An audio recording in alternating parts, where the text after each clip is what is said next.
قناة جيد فيزا، أهلا وسهلا بكم في هذا الفيديو الجديد. احنا اليوم الاثنين 28/8/2023. في هذا الفيديو غادي نشوفوا واش كاين شي جديد ديال المواعيد فيما يخص بعض المراكز بالمدن المغربية.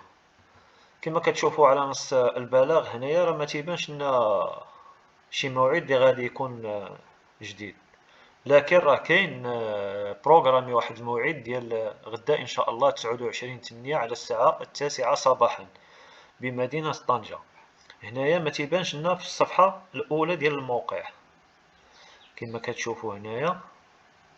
هنا راه ما بانش ليا انايا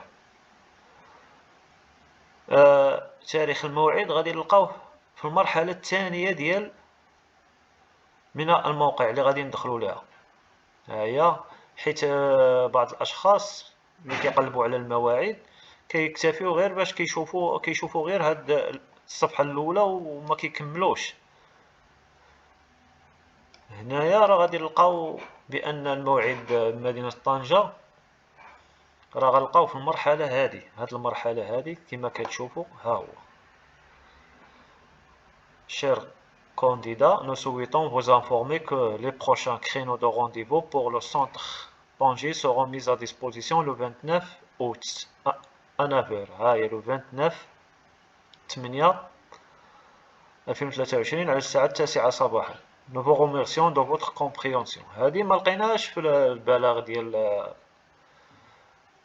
اللي صادر في الصفحة الأولى. لهذا كنوصي الناس اللي كيهمهم الأمر ديما يزيدوا المرحلة الثانية ويتأكدوا يشوفوا، راه لحقاش كيكونوا المواعيد انونسين في الموقع، ولكن في هاد لاباج هادي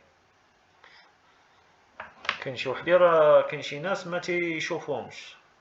المهم في الاساس في هذا الفيديو هو ان راه المواعيد ديال طنجة راه كاينين غدا ان شاء الله الثلاثاء 29/8/2023 على الساعة 9 صباحا. بالتوفيق للجميع. إلى هنا ينتهي هذا الفيديو، وإلى اللقاء في فيديو آخر، والسلام عليكم ورحمة الله وبركاته.